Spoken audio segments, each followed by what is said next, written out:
Selamat siang siswa-siswiku yang terkasih. Salam sejahtera. Hari ini kita mengadakan pertemuan yang kedua dalam bulan Kitab Suci atau BKSN.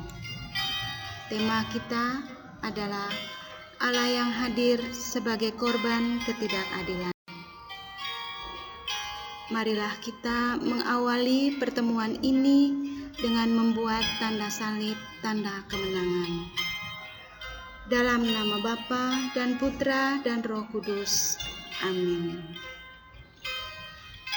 Kasih karunia, rahmat dan damai sejahtera dari Allah Bapa dan Putra dalam persekutuan dengan Roh Kudus senantiasa beserta kita, sekarang dan selama-lamanya. Pengantar. Keadilan dalam paham kitab suci tidak pernah berhenti sebagai teori atau konsep belaka. Ketika kitab suci mengangkat tema keadilan, tersingkaplah sebuah keadaan salom, harmoni atau damai sejahtera yang mewarnai hidup manusia dalam relasinya dengan Allah dan juga dengan sesama. Keadaan salom artinya segala sesuatu berada pada tempatnya, tidak rusak ataupun kekurangan sesuatu. Namun di waktu yang bersamaan juga terungkap bagaimana usaha Allah dan manusia dalam mewujudkan keadaan tersebut. Allah yang kita kenal dalam kitab suci adalah Allah yang adil, baik sifat maupun tindakan, pada semua makhluk ciptaannya. Allah selalu berdiri di samping para korban ketidakadilan atau yang menderita untuk membela mereka dan memulihkan keadaan mereka.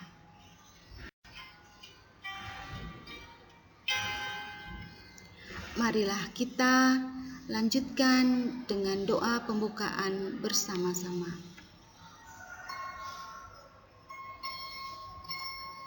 Ya Allah Bapa yang Maha Adil, kami bersyukur atas kasih-Mu. Kami Kau beri kesempatan untuk merenungkan keadilan-Mu yang terungkap dalam firman-Mu di masa adaptasi kebiasaan baru ini. Penuhilah kami dengan Roh Kudus-Mu, agar kami mampu memahami sabda-Mu, serta melaksanakannya dalam hidup kami. Kuatkanlah kami dalam menerapkan ajaran-Mu, untuk bertahan dan melewati masa-masa sulit dalam hidup kami. Doa ini kami panjatkan kehadirat-Mu melalui Yesus Kristus, Putra-Mu Tuhan dan pengantara kami, yang hidup dan berkuasa bersama Dikau dan Roh Kudus, Allah sepanjang segala masa. Amin. Kita mendengarkan bacaan kitab suci. Pembacaan diambil dari Injil Matius bab 25 ayat 31 sampai 40. Apabila Anak Manusia datang dalam kemuliaannya dan semua malaikat bersama-sama dengan Dia, maka Ia akan bersemayam di atas takhta kemuliaannya. Lalu semua bangsa akan dikumpulkan di hadapannya, dan Ia akan memisahkan mereka seorang daripada seorang, sama seperti gembala memisahkan domba dari kambing. Dan Ia akan menempatkan domba-domba di sebelah kanannya dan kambing-kambing di sebelah kirinya. Dan Raja itu akan berkata kepada mereka yang di sebelah kanannya, "Mari, hai kamu yang diberkati oleh Bapa-Ku, terimalah kerajaan yang telah disediakan bagimu sejak dunia dijadikan. Sebab ketika aku lapar, kamu memberi aku makan. Ketika aku haus, kamu memberi aku minum. Ketika aku seorang asing, kamu memberi aku tumpangan. Ketika aku telanjang, kamu memberi aku pakaian. Ketika aku sakit, kamu melawat aku. Ketika aku di dalam penjara, kamu mengunjungi aku. Maka orang-orang benar itu akan menjawab dia, katanya, Tuhan, bila manakah kami melihat Engkau lapar dan kami memberi Engkau makan, atau haus dan kami memberi Engkau minum? Bila manakah kami melihat Engkau sebagai orang asing dan kami memberi Engkau tumpangan, atau telanjang dan kami memberi Engkau pakaian? Bila manakah kami melihat Engkau sakit atau dalam keadaan penjara dan kami mengunjungi Engkau? Dan raja itu akan menjawab mereka, Aku berkata kepadamu, sesungguhnya segala sesuatu yang kamu lakukan untuk salah seorang dari saudaraku yang paling hina ini, kamu telah melakukannya untuk aku.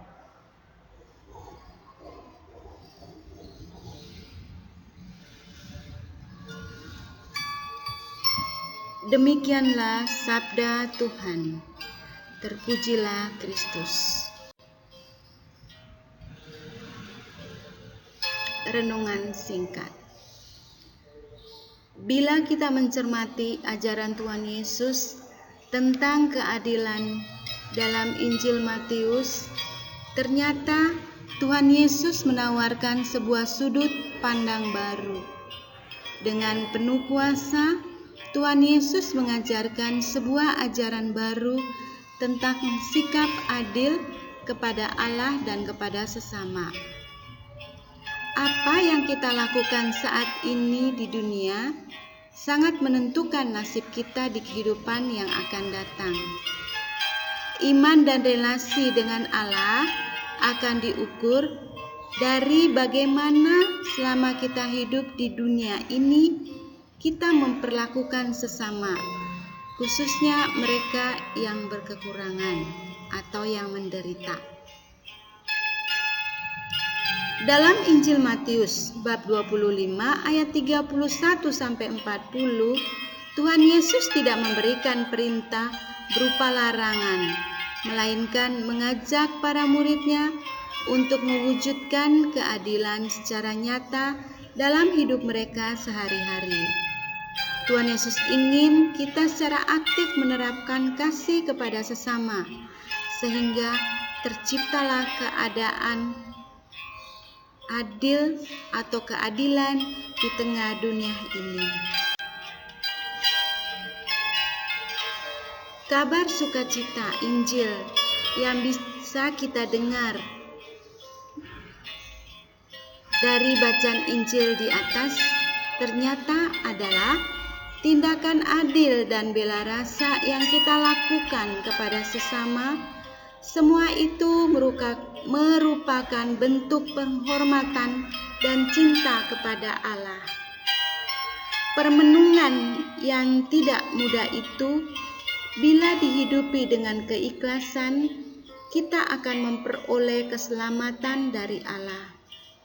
Seperti yang telah disabdakan oleh Yesus, Marilah hai kamu yang diberkati oleh Bapa-Ku, terimalah kerajaan yang telah disediakan bagimu sejak dunia dijadikan.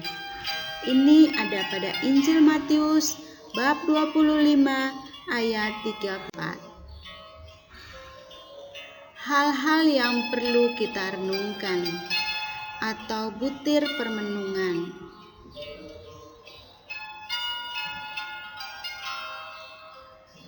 Seringkali kesulitan yang kita hadapi menghalangi kita untuk berbela rasa atau menolong sesama yang kesulitan. Pertanyaannya, sudahkah kita melihat orang-orang di sekitar kita yang jauh lebih menderita dari kita? Kita memiliki penderitaan, tetapi ternyata masih begitu banyak orang yang lebih menderita dari diri kita masing-masing.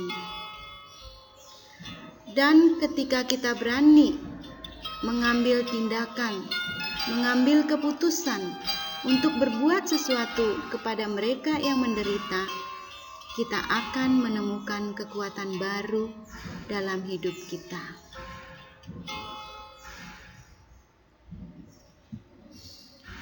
Sudahkah kita menemukan wajah Allah pada diri mereka yang berkekurangan? Dan bagaimana kita menyambut Allah yang hadir dalam hidup mereka?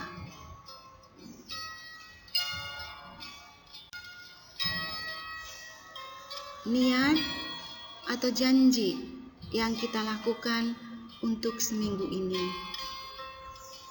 Kita mulai dari dalam rumah kita masing-masing.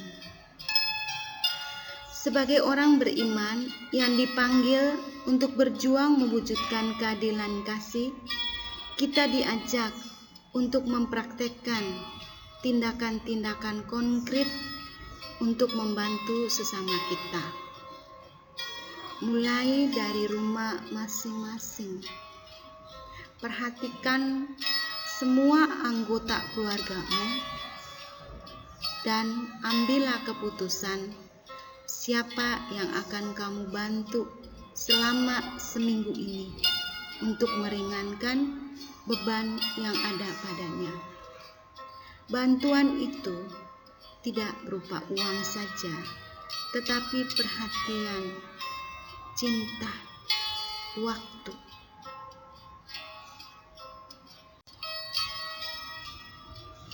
Setelah kita melakukan janji atau niat, marilah kita mengakhiri pertemuan ini dengan memohon berkat dari Tuhan. Kita doa bersama-sama. Dalam nama Bapa dan Putra dan Roh Kudus. Amin. Bapa yang Maha Adil, terima kasih atas penyertaan-Mu sepanjang pertemuan kami ini. Sabda-Mu dalam kitab suci yang kami dengar dan kami renungkan hari ini membentuk kami untuk menemukan makna dan tujuan hidup kami di dunia ini. Biarlah sabda-Mu selalu menjadi kekuatan bagi kami untuk mewujudkan keadilan di muka bumi ini. Doa ini kami mohonkan kepadamu dengan perantaran Yesus Kristus Putra-Mu dan pengantara kami. Amin.